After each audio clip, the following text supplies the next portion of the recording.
우선 여러분들 저번 시간에 수업을 했던 부분이 있었어요. 저번 시간에 수업을 했던 부분이 현대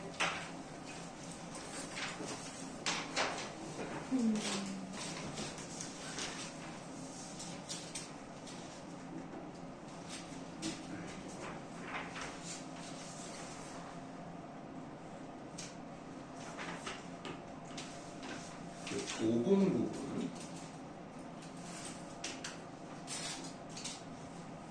우리가 저번 시간에 그리운 그 사람이랑 향아, 해가의 부처, 그리고 소현성로, 네, 이렇게 수업을 했었고요. 황새 결성은 다 마무리를 하지 못하고 그때 수업을 마무리를 했습니다. 그래서 일단 우리가 앞에 숙제가 있었잖아요. 문학 부분에 대한 숙제. 거기에 도봉은 아직 수업을 안 했기 때문에 그 부분은 숙제가 없었고, 페이지로 따지면 91쪽에 해당하는 부분부터 숙제가 있었습니다. 네, 그 부분을 한번 보도록 하겠습니다.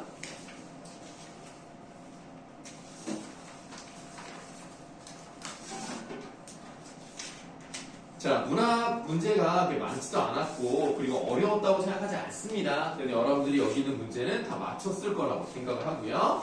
1번의 답, 적절하지 않은 걸 골라야 되겠습니다. 답은 5번입니다. 다음 2번의 답, 5번이고요. 3번에 4번 되겠습니다. 네, 좋아요. 다음, 성북동 비둘기가 아니고요. 도전 3문, 네, 페이지는 140쪽 네, 해당하는 부분이죠.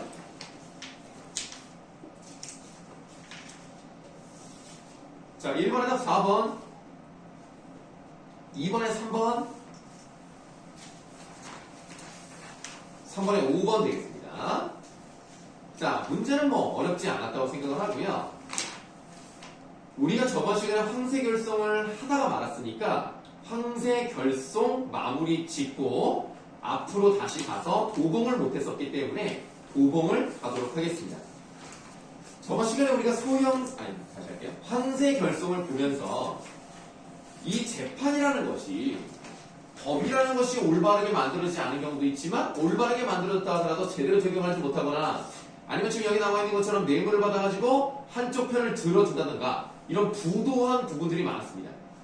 지금 이 왼쪽에, 그러니까 142쪽에 해당하는 부분을 보시면은 오히려 아무런 죄가 없는 부자가 지고 허랑방탕하게 살았던 그 부자의 친척이 행패를 부리는 것을 편을 들어주고 있는 거죠. 그래서 잘못도 없는 사람이 재산의 반을 나눠줘야 되는 이런 일이 일어났습니다. 그런 것들을 이제 보고 우리가 참 어이없는 일이 있었구나 라고 생각해 볼 수가 있는데, 예, 어서오세요. 이 사람이 결국에는 잘못이 없는 부자가 졌다는 거예요. 그러니까 자기가 여기서 뭐라고 해봤자 판결은 뒤집어지지 않을 것이고, 그러니까 이야기 하나만 좀 해야 되겠다. 이야기를 해서 저놈들이 민망하기라도 하면 일단은 목적은 달성했다. 이런 마음으로 한다는 거죠. 자, 143쪽으로 가셔서 내용 이어서 가겠습니다. 부자가 이야기를 하는 부분입니다. 소인이 천리에 올라와 송사는 지고 가옵거니와 들음직한 이야기 한마디 있어오니 들으심을 원하나이다. 관원이 이 말을 듣고 가장 우습게 여기나 평소에 이야기 듣기를 좋아하는 거로 시골 이야기는 재미있는가 하여 듣고자 하나 다른 송사도 별단치 아니하고 저놈의 말을 들으면 남이 봐도 채무에 괴이한지라 라고 돼 있어요. 지금 여기 재판을 내밀고 있는 사람, 뭐 정확한 표현은 아니지만 그냥 사또라고 하겠습니다. 이 사또가 이야기 듣는 걸 좋아해요. 이야기 듣고 싶어. 근데 문제는 뭐냐면 이야기를 뭐야?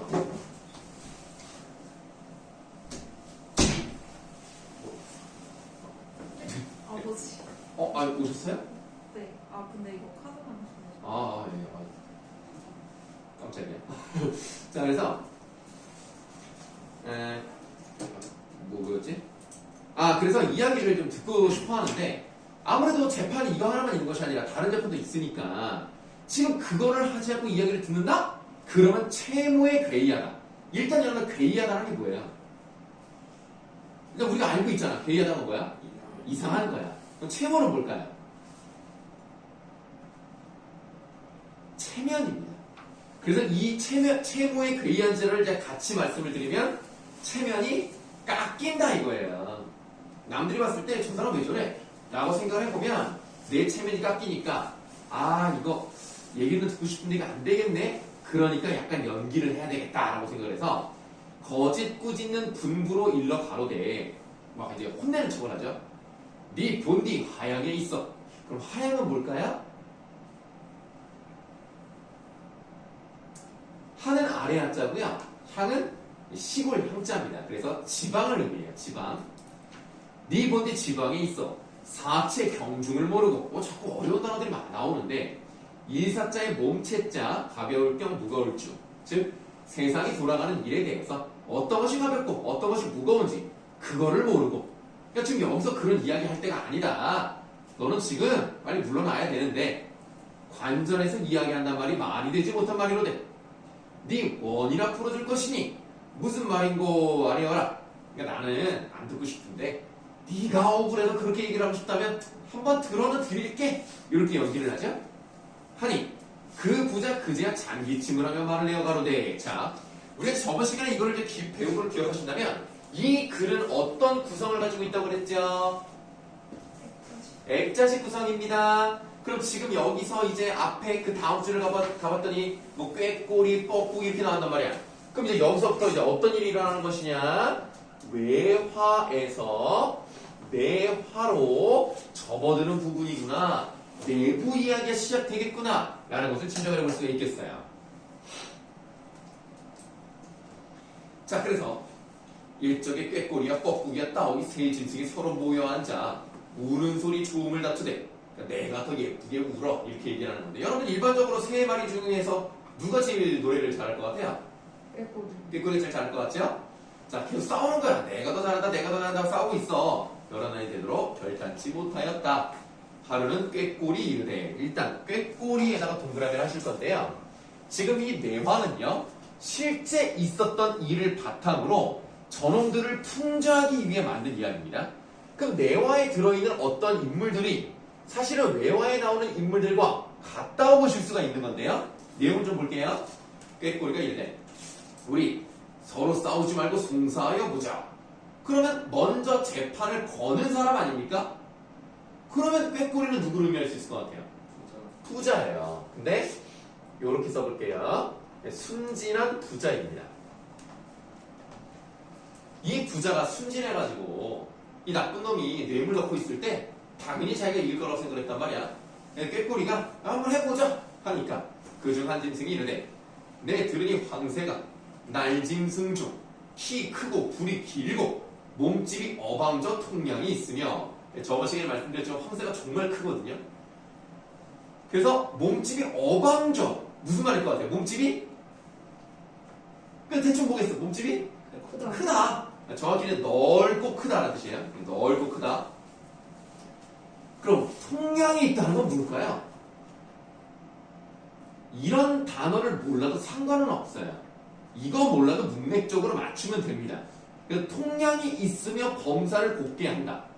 범사는 모든 일이니까 모든 일을 올바르게 처리한다. 요 정도 의미죠. 통량이 있다는 거는 뭘까? 대충 문맥적 의미가 뭘 것 같아요? 뭐라고요? 아, 권위? 뭐 권위는 아니지만 약간 그런 추상적인 거예요. 인신. 아, 인신이 좋다. 비슷합니다. 여기서는 마음이 넓다. 이런 거예요.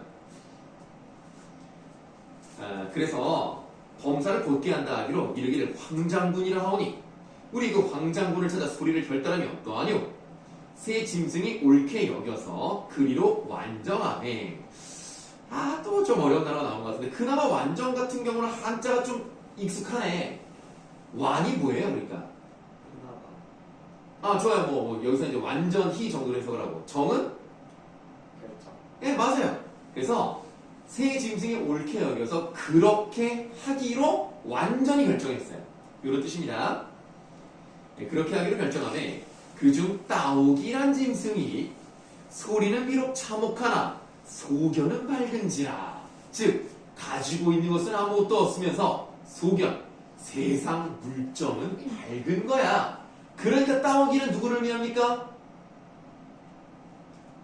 따옥이 누구 의미하죠? 해. 여러분들아 얘기 좀 해. 따옥이 세모해. 따옥이는 그 나쁜 놈 아니야. 그 친척이라는 그 놈. 돈 뺏어가려는 놈. 자, 돌아와 생각하되 내 피로 큰 말을 하였으나 새 소리 중 내 소리 아주 초라하니 날더러 물어도 나밖에 진놈이 없는지라. 옛사람이 이르되 이거 또 어려운 말이 나왔네. 모사는 제인이요 성사는 제천이라. 뭔 말일까? 일단 제인 정도는 좀 쉽지 않습니까? 제인 사람에게 있다. 그럼 제천은 하늘에 있다. 그럼 성사는 뭐예요? 일이 성공하고. 그렇죠. 자, 그러니까 어떤 일을 이루는 것은 하늘이고요. 그럼 무엇은 사람에게 있는 겁니까? 모사니까. 망치는 건 아니고. 그러니까 우리가 모사 아니면 모략 이 모자가 들어가면 어떤 일을 꾸미는 거예요. 꾸미는 거. 그래서 일을 꾸미는 거는 사람에게 있는 것이고 그 일을 이루는 것은 하늘이 해주는 겁니다. 하늘이 결정은 내려주겠지만 그 결정을 내리기까지는 사람이 해야 되는 거야. 그러니까 어떻게 해야 돼? 어떻게든 뇌물을 넣든 뭐를 넣든 내가 이 길을 뚫어야 되겠다는 생각을 하는 거예요. 그래서 아무거나 청촉이라 하면 필연 조리로다. 청촉의 뜻은 밑에 나와 있어요. 그래서 내가 부탁 좀 하러 가야 되겠다 해서 벌레를 막 잡아가지고 뇌물을 막 바쳐요. 중략됐고요. 자, 그래서 이제 따오기가 찾아가서 황새한테 이러쿵 저러쿵 이런 얘기를 했겠죠. 그래서 황새놈이 이 말을 듣고 속으로 퍽 든든히 여겨 하는 말이 도시 상놈이란 것은 미련이 약차하여 사체 경중을 알지 못하고 제 욕심만 생각하여 아무 일이라도 쉬운 줄로 아는구나. 지금 재판하는 거 아니고요. 재판하기 전에 따오기가 찾아와서 자기 좀 도와주십사 하고 뇌물 바치고 이러쿵저러쿵 얘기를 하니까 그에 대해서 얘기하는 부분입니다.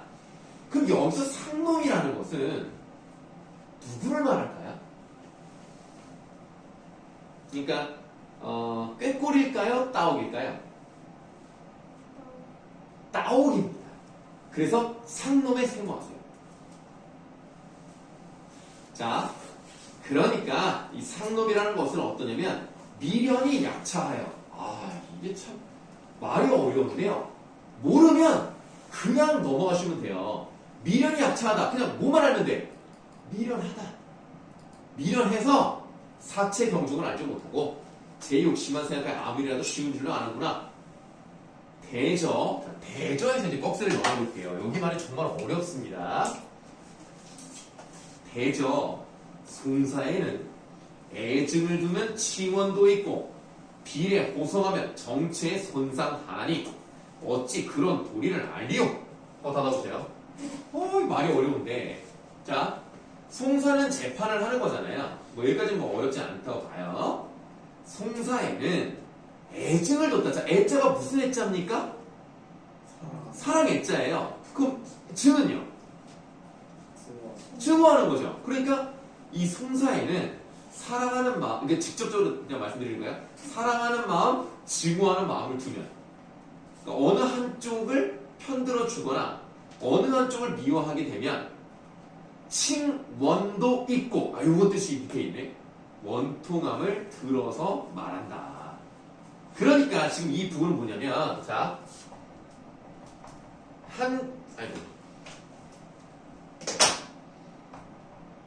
한쪽을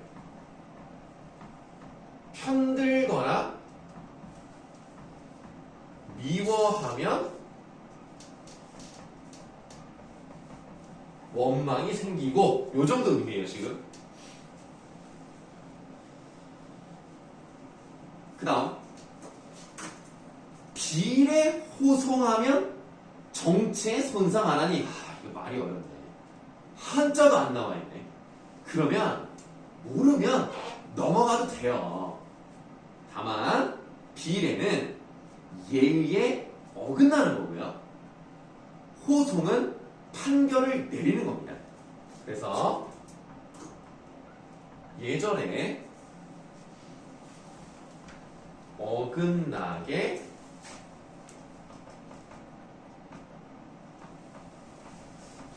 판결을 내리면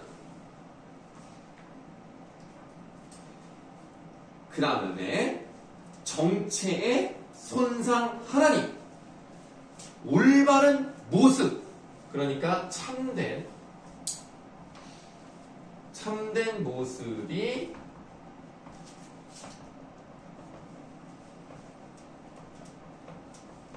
상처를 입으니, 요런 얘기입니다. 그럼 지금 이 황새라는 놈은 지금까지의 말을 보면 좀 어떤 애 같아요? 좀 공정한 느낌이 들죠? 그래도 얘는 좀 아닌 것 같아. 얘는 괜찮은 것 같아. 그런데 그 다음 접속어를 보세요. 그러나, 뒤집어집니다. 그러나, 송사는 곡직을 불개하고 꾸며 대기에 있나니, 이른바 이현령, 비현령이라. 아하, 자, 곡직이란 말이 나왔는데, 요 정도는 알아두는 게 좋습니다. 곡이 무슨 곡자일까요? 곡식. 야, 어제랑 똑같은 대답이 나왔어요. 곡식 아닙니다. 곡직이니까 두 개가 어떤 비슷한, 뭐가 이렇게 묶일 수 있는 그런 건데.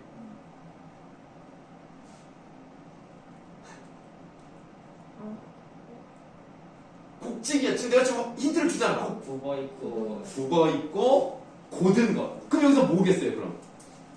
문맥상 의미가 뭐겠어? 옳고 그름을 말하는 거예요. 옳고 그름을 불게, 계산하지 않는다. 그러니까 따지지 않는다. 옳고 그름을 따지지 않고 꾸며대기에 있다. 그러니까 말만 잘하면 잘못한 놈도 이길 수 있어. 요 얘기야. 그리고 이현령, 비현령은 많이 들어봤을 거예요. 무슨 뜻일까요? 한자 보시면 아는 거 있을 겁니다. 쥐 나왔고 코 나왔지. 그럼 뭐야? 유명한 거 있는데, 유명한 거.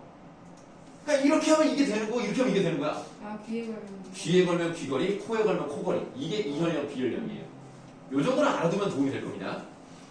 그래서 그래, 뭐 누가 옳든 누가 잘못되든 그건 상관없어. 그냥 어떻게 적용하냐에 따라서 승패가 결정나는 거야. 그래서 어찌 네 일을 범연히 하여 주랴. 그러니까 지금 말이 갑자기 바뀌어서 이제 누구 편 들어준다? 따오기 편 들어줄게. 네 일을 범연히 하지 않을 거야 라는 말은 범연이라는 게 뭐겠어요? 뭔지 몰라도 뭐 대충 하지 않을 거야. 뭐 네가 지게 하지 않을 거야. 뭐 이런 느낌이겠죠? 그래서 범연이라는 것이 신중하지 않게 하겠느냐, 이런 뜻입니다.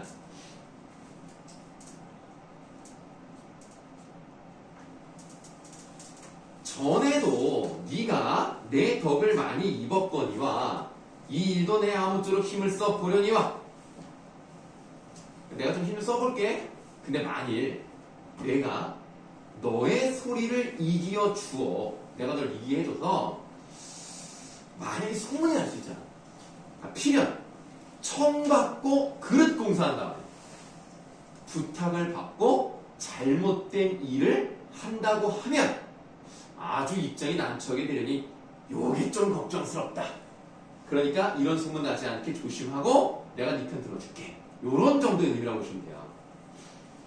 자, 따오기가 고쳐 아뢰되 분부가 이렇듯 하시니 상덕만 믿고 가나이다. 황새가 웃고 이르되 성사하기 전 세상사를 어찌하리요. 어디 보자 라고 하는데, 이 황새가 굉장히 어떻게 보면 좀 교활합니다. 완전히 도와준다 요건 아니야. 내가 도와주는데 소문 좀 안 났으면 좋겠고 그 일이 일어나기 전까지는 누구도 모르는 거야. 요거를 할까? 요런 느낌으로 끝을 내요. 물론 이제 뒤에 결국에는 누가 이겨요, 그럼? 따오기가 이기죠. 그러니까 따오기가 이기는 걸 보고 이제 그 뒤에 실제 이런 말이 나와요. 그 다른 새들이 그 얘기를 듣고 걔 아들놈이다 라고 표현을 합니다. 진짜 걔 아들이라고 나와요. 개새끼라는 거죠. 그런 얘기가 나옵니다. 그래서 그 얘기를 듣고 이 재판을 내렸던 사람들이 민망해했다. 이게 끝이 나요. 근데 그게 끝이야. 뭐 더 이상 뭐 부제를 받지 못했습니다. 그럼 부자가 진 건 어쩔 수 없는 것이고. 자, 그럼 이 부분도 이제 여러분 숙제로 나가도록 하겠습니다. 네네. 네, 뻐꾸기는 그냥 쩔이어서요. 네, 중요하지 않습니다. 네, 결국 꾀꼬리가 지고 따오기가 이겼다가 중요한 거예요.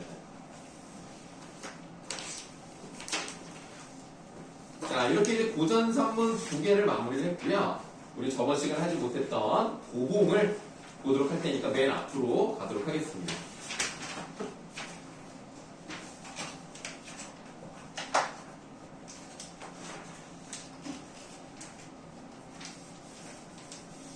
자, 뭐 중요하진 않을 수 있겠습니다만 우리가 이제 이런 글을 볼 때는 누가 썼는지 보는 것도 나름 도움이 됩니다. 꼭 알아야 되는 건 아니지만요. 박두진이라는 사람이 언제 주로 시를 썼던 사람이라는 걸 안다면 우리는 이 시를 보면서 많은 도움을 받을 수 있을 겁니다. 물론 여러분들 이런 것들을 보실 때 모르겠다. 그러면 문제를 보시면 돼요. 문제를 보시면 답이 나와 있습니다만 혹시 아는 사람 몇 년대? 10년, 아니요, 10년대는 아니에요. 20년. 하나씩 올라가는 거 아니에요? 아니, 일제강점기였어. 일제강점기긴 한데 그럼 계속 말할 거야. 10년, 20년. 에이. 아니. 그 7, 80년 쪽으로 가진 않고요. 일제강점기는 맞습니다. 그래서 30년대 후반에서 40년대 정도로 보시면 되는데 그렇기 때문에 박두진이라는 사람은 일제강점기 때와 일제강점기 이후에 쭉 시를 써요. 박두진이라는 사람의 가장 유명한 시, 여러분들이 중학교 때도 볼만한 시 뭐가 있었을까요? 진짜 유명한 시 하나 있는데 중학교에도 뭐 교과서가 다를 수는 있겠습니다만 보통 중학교에 잘 나오는 시가 있어요. 한 글자.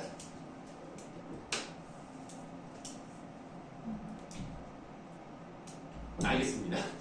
해라는 시가 있어요. 몰라요? 들어본 적 없어요? 네. 해야 솟아라 맑게 씻은 얼굴 고운해야 우리가 앞으로 갈 길이 많군요. 많은 문학 작품을 우리가 뭐 다 볼 수는 없지만 그래도 나름 굵직한 그런 시인데 안타깝네.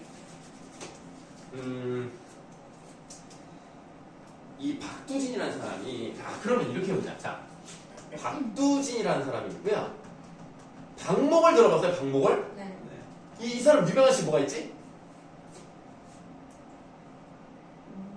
이름은 아이 뭐 모를 수도 있지. 그래. 학원 쓰신 분. 뭐라고요? 학원. 학원. 니네 작년에 그 신사고 교과서에 제망매가가 들어있는 그 단원에 맨 뒤에 통합 활동에 학원이 있단다. 학원 몰라? 동생 죽은 거. 형님 불렀는데 목소리가 내 목소리 안 들리고 그래서 맨 마지막 어떻게 끝나? 열매가 툭 하고 떠나. 그렇게 끝나잖아. 그렇죠. 네, 좋아요. 그 학원도 있고 나그네라는 시도 유명합니다. 구름에 달 가듯이 나는 나그네 유명하고 또 하나가 조지훈이 있어요. 조지훈은 여러분들이 아마 잘 모를 수 있는데 낙화라는 시도 썼고요. 이 세 사람을 굳이 얘기하는 이유가 뭐냐면 이 세 사람이 주로 자연을 소재로 쓴 경우가 많아요. 그래서 이 사람들 청록파라고 하는데 청록파를 알 필요 없어요. 몰라도 돼. 요즘 이런 건 잘 중요하게 생각하지도 않아. 다만 이 세 사람이 언제적 사람이다? 일제강점기 말 그리고 일제강점기 이후 그때 40년대 시를 많이 썼던 사람이다. 요 정도는 안 들은 게 왜 중요하냐? 여기 지금 여러분들에게 배경식을 주기 위해서 문제 4번에서 이미 일제강점기와 라는 말이 나와 있어요. 근데 안 나올 수도 있잖아. 안 나왔을 때 여러분들이 이 사람이 일제강점기 사람이면 그런 쪽으로도 해석을 해볼 수 있지 않을까? 요런 배경식 하나 갖기 위해서 우리가 이 사람에 대한 생각을 가볍게 하는 것도 괜찮다. 그럼 이제 제목을 볼까요? 제목이 뭐야? 도봉이야. 그럼 도봉이 뭐냐 얘들아? 도봉산이요? 정답입니다. 맞아요, 도봉산이에요. 산에서 지금 산에서 얘기하고 있는 거예요. 자, 도봉산입니다. 그럼 이 도봉산에서 무슨 얘기를 하고 있느냐? 1번부터 보시겠습니다.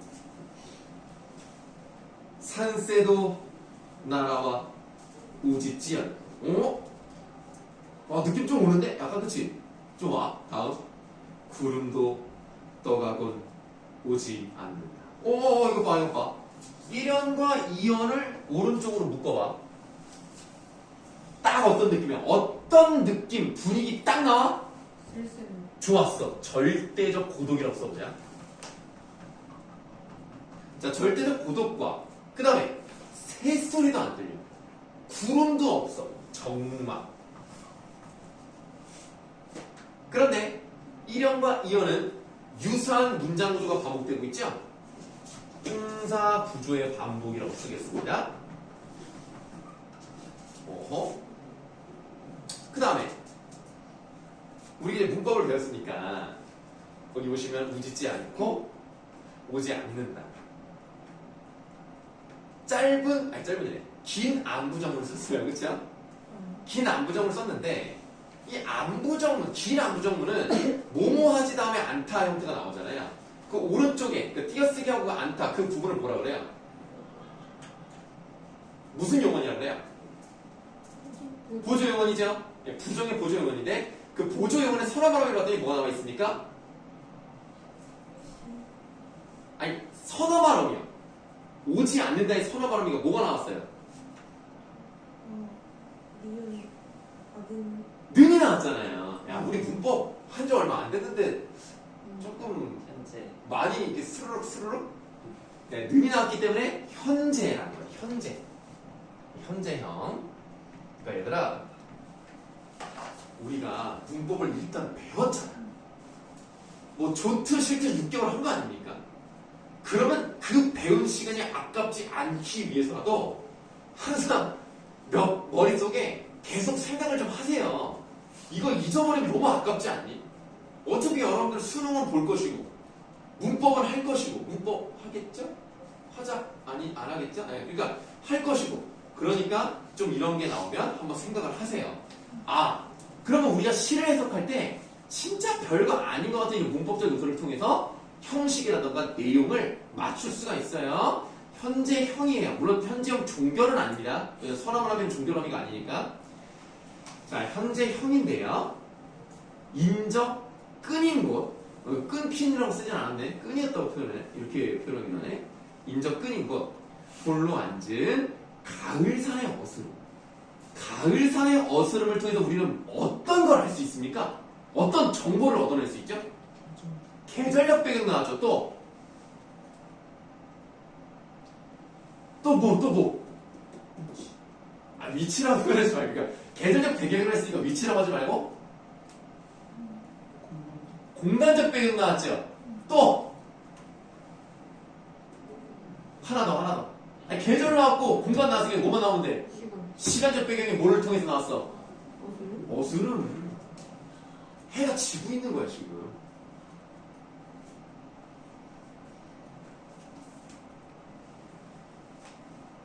다음 호이. 여러분들 호이가 계속되고 있죠? 호이가 계속되면 분리가 됐다 말고 원래는 뭐였지? 권리인 줄 안다. 네, 그건데 여기서 호이는 음성상징어죠. 호이 소리 높여 나는 누구도 없이 불렀구나. 누구도 없이 외로운 정서죠 지금. 내 곁에 없어.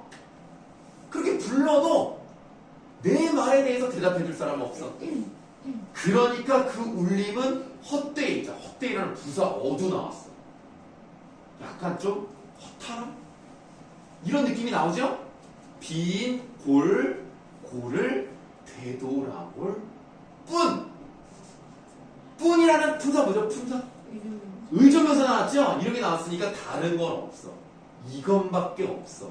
그러니까 이런 우리가 문법적인 요소들 헛되이라는 부사어와 뿐이라는 의존명사를 통해서 이 사람이 어떤 정서를 가지고 있는지 이게 외로움의 정서가 계속 나타나고 있고 쓸쓸한 정서가 나타나고 있는데 되돌아올 뿐이니까 지금 그 외로움을 어떻게 하고 있는 거예요? 외로움을 확인하고 있는 거예요. 아, 난 외로운 사람이구나. 지금 내 곁에 내가 사랑하는 사람은 없는 거구나. 정말 헛되이 돌아오는 거구나. 이렇게 볼 수가 있겠습니다. 다음 산 그늘 길게 느리며 그 다음 밑줄 해보세요. 붉은 해는 넘어가고 붉게 해죠. 붉게 해는 넘어가고 그럼 이거 별거 아니야. 해가 넘어가니까 시간이 지나가고 있다는 시간의 경과를 어떻게 표현하고 있어요? 우리 눈에 보이는 방식으로 표현하고 있기 때문에 시각적인 표현이 나타났구나.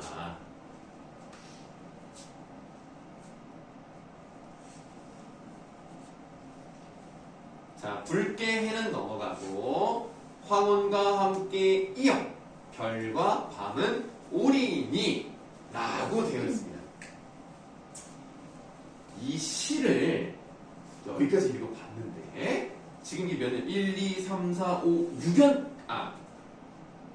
7년까지 본 거죠. 그러면 우리가 다른 색깔 볼펜이나 뭐 형광펜으로 이 7년과 8년 사이를 쭉 그세요. 그러니까 색은 오직 갈수록 쓸쓸하고 위쪽으로 줄을 쭉 그시면 이 앞 세트와 뒤 세트가 좀 다르다는 걸 알 수가 있습니다. 앞 세트에는 직접적으로 뭐가 없죠? 감정이 나와 있잖아요. 직접적으로 나와 있지 않습니다. 우리가 그런 것을 짐작해 볼 수 있는 게 나왔던 것 뿐이지 직접적인 게 없어요. 그러다가 그 다음에 뭐예요? 쓸쓸하다, 괴롭다, 슬픔 이런 말이 나오기 때문에 이렇게 표현을 한번 해볼게요. 어떻게 표현하냐면 좀 뭔가 있어 보이게 한번 표현해볼게요. 여기서부터 내면 세계로의 자 뭐라고 할까요? 내가 뭐라고 쓸까? 자 지금까지는 감정을 아예 모르는 건 아니었지만 그런 것을 직접적으로 언급하지 않았고 주로 이제 바깥 풍경 같은 거를 주로 얘기한 거예요. 바깥의 상황 같은 걸. 근데 이게 이제 내면 색으로 이제 오는 거야. 뭐라고 표현하면 되죠? 자, 밖을만 보고 있다가 이제 어떻게 되는 거예요? 아니 지금 내가 자 바깥을 막 보면서 막 노래 그게 뭐야? 그 새가 있는지도 보고 구름도 보고 그 다음에 뭐 이렇게 불러도 보고 하는데 그냥 울려오는 그런 것만 이제 경험하고 또 이렇게 해서 이제 쓸쓸한 뭐 이런 거 했네? 말 좀 해줘. 아니 지금 내가 이거를 왜 굳이 왜 해야겠어 이거를? 이동? 뭐가? 시각이. 시각 이동 말고 시선. 시선이 이동했다는 말을 쓰기도 하다는 걸 알려주고 싶었던 거예요. 그러니까 우리가 실제로 물리적이고 구체적인 어떤 대상을 본 것만 시선 이동이 아닙니다. 외부에서 내면으로도 시선을 이동시킨다는 말을 쓸 수도 있기 때문에 이런 말이 나왔을 때 이게 뭐야 이러면 안 돼. 그냥 다 아는 거야. 아는 걸 이렇게 표현한 것 뿐이야. 자, 그럼 이제 내면이 어떤지 볼게요. 삶은 오직 갈수록 쓸쓸하고 삶이라는 건 이렇게 쓸쓸하구나 라고 생각합니다. 사랑은 한갓 괴로울 뿐. 또 한 번 뿐이라는 의조명사가 나와버렸어. 한갓이라는 것이 뭔지를 한번 보신다면 그러니까 사전적인 의미를 그대로 말씀드리면 다른 것 없이 겨우 요 정도의 의미를 가져요. 사랑이라는 것은 결국 뭐만 남는 거예요? 괴로움만 남는 것인가 보다 라고 생각합니다. 그럼 이 사람이 누군가를 사랑했나 봐. 어떤 대상을 사랑했는데 그 사랑의 결실을 맺지 못했나 봐. 아니면 그 대상이 멀리 떨어져 있거나 뭐 죽었거나 내 곁에 없는 거죠. 부재죠. 그래서 지금 이거를 사랑이라는 건 정말 힘든 것이구나라고 생각하는데 그대에 위하여 나는 이제도 이 긴 밤과 슬픔을 갖거니와 이 밤을 그대는 자 밤이란 말이 나왔어요. 메모하세요. 이 밤이라는 것은 우리가 지금 다 얘기했던 게 뭐예요? 그대를 향한 그리움의 시간. 이렇게 볼 수가 있네. 이것만 너무 쉬우니까 그냥 쓰면 돼.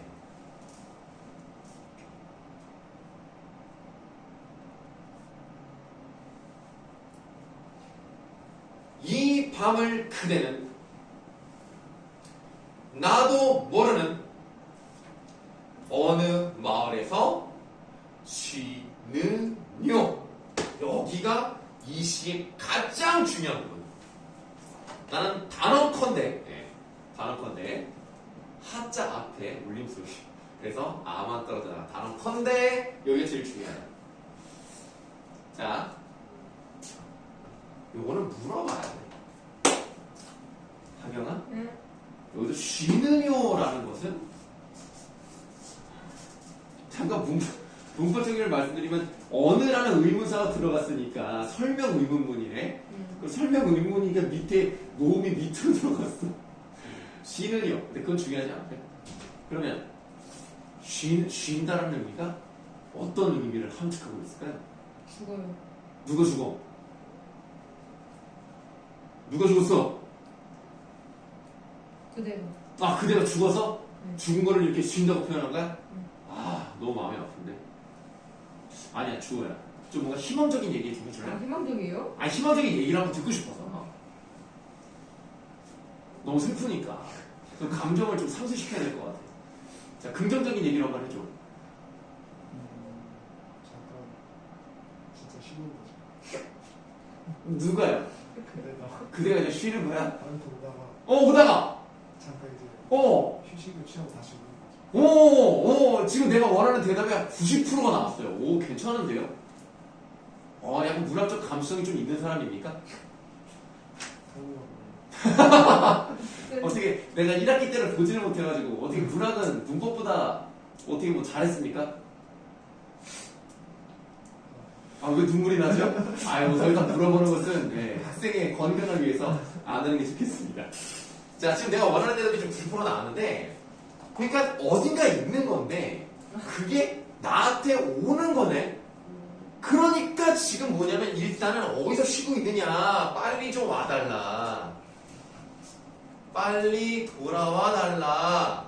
그렇다면 이 헤어짐이라는 것은 어떤 거예요? 헤어짐은 어떤 것이다? 잠깐 쉬고 있어서 못 올 뿐이야. 쉬는 게 끝나면 올 거야. 근데 헤어지면? 야, 너 진짜, 야, 너 일시적인 거야. 이야, 나는 주어의 미래에 한번 기대를 걸어보겠습니다. 이번 월드컵에서 모로코가 4등을 할 줄 누가 알았겠습니까? 주어가 나중에 여러분들 다 씹어 먹을 수 있어요. 긴장하셔야 돼요. 이제 문법이 이제 끝났으니까 이제 어떤 시대가 될지 모르는 겁니다. 긴장하셔야 돼요. 자, 여러분들 이제 저번 시간에 한번 물어봤습니다만 3학년 1학기가 독서가 확실하죠? 네. 그럼 2학기가 뭐 고전 읽기든 심화 국어든 뭐 제가 알아서 이제 선택을 하실 거고, 선생님이 이제 작년 시험지는 못 봤고 재작년 시험지를 이제 봤어요. 그때도 교육과정이 독서였던 것 같습니다. 독서 시험지를 봤더니 진짜 독서만 나왔어요. 그래서 나는 정말 질렸어요. 야, 이거는 진짜 독서만 내네. 그랬거든요.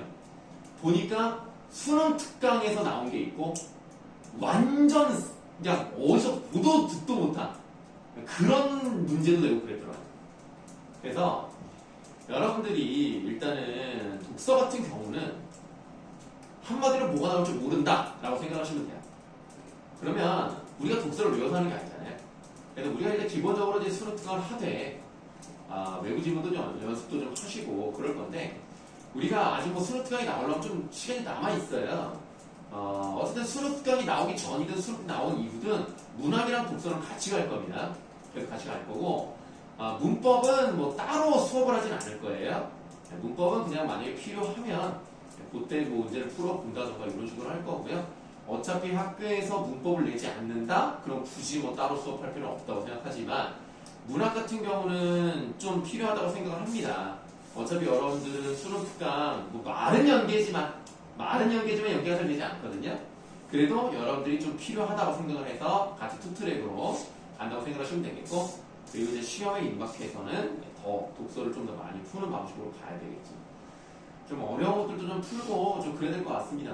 뭐 내가 이제 직접 그 문제를 다 풀어보진 않았어요. 근데 쓱 봤는데, 아이고야, 고생 좀 하겠다 라는 생각이 들었습니다. 쉬워 보이지가 않아요. 시간 싸움입니다. 시간 싸움. 몇 지문인지가 지금 사실 정확히 기억이 안 나는데 7지문 정도 나오는 것 같아요. 아니 물론 한 지문당 뭐 6문제씩 나오진 않아요. 그러니까 4문제 이렇게 나오면 맞잖아요. 28문제잖아 그러면. 내가 지금 6지문이 7지문 정확히 기억이 안 나는데 그 정도 나오거든요. 꽤 많아요. 생각보다 지문이. 그 길어. 그래서 열심히 합시다. 네.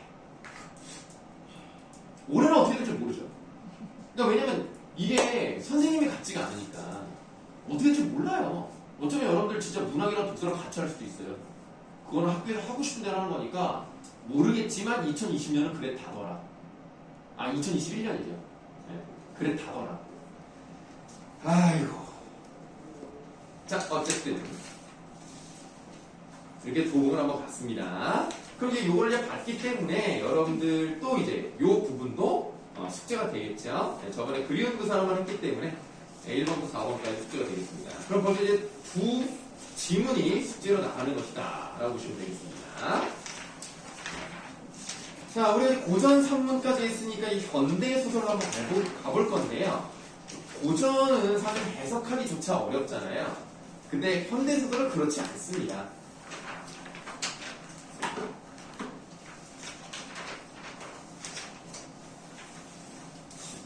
우리가 이제 페이지로 185쪽이라고 되어 있는 부분이고요.